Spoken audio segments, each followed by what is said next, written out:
For over 30 years, Cascade has been the most trusted helmet in lacrosse. Introducing the Cascade S. Cascade, passion to protect. Hey guys, this is Greg Beast. This week's Beast Lab is about using the defensive turn, the counterclockwise turn after a clamp, in order to set up your opponent for the proper exit. So anytime that you have a situation in which you finish your clamp, whether it's right away against a standing opponent, or if as you finish your clamp, your opponent gets to his feet, belly to helmet properly, what you want to do in order to clear your exit, instead of panicking and just popping it out, you want to default into a counterclockwise turn. So this defensive turn is counterclockwise. We bring the left hand into our body first, and then we swing our legs. As your legs swing around, as soon as your legs hit the ground, you spend your step, so you have to exit.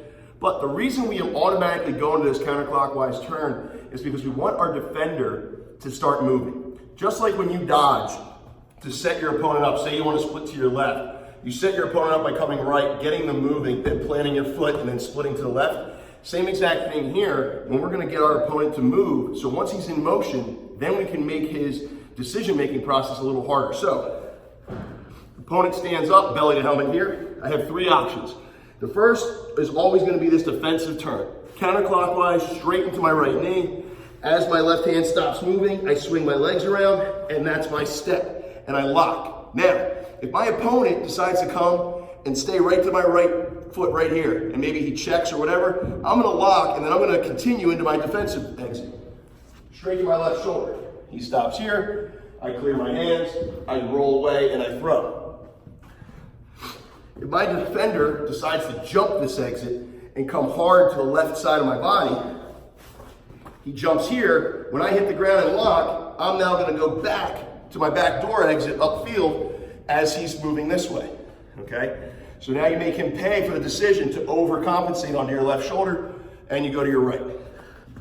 If your opponent does a good job of going belly to helmet and crowds you, comes right up the middle, you can go defensive turn, and then because he's in your body, you use your own body as a shield. So you cut here, he comes into your body, you lock, he gets into your body, you continue by putting the ball, we call it TTL, through the legs, and then turn to your left shoulder and scoop and roll away.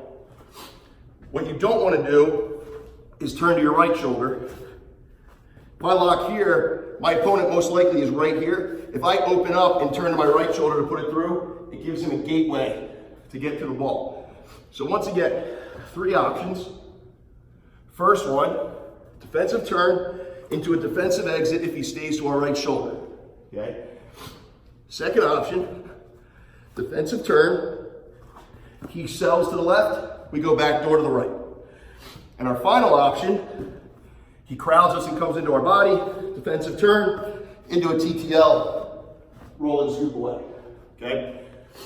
At the end of this now, I'm gonna give you three examples with some film of me working with the American guys so that you can see our drill. We call it a recognition drill. So basically we'll stand up in LSM, we'll tell him to vary. So he'll pick one of those three things to do on the whistle, and our shorty has to then realize and recognize what he's doing, use his momentum, and then find the right exit. Defensive turn into our three different exits.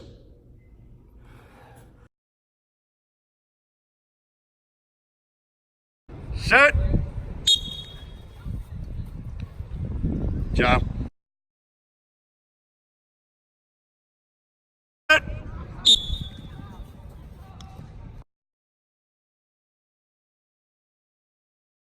Set. There you go. Perfect.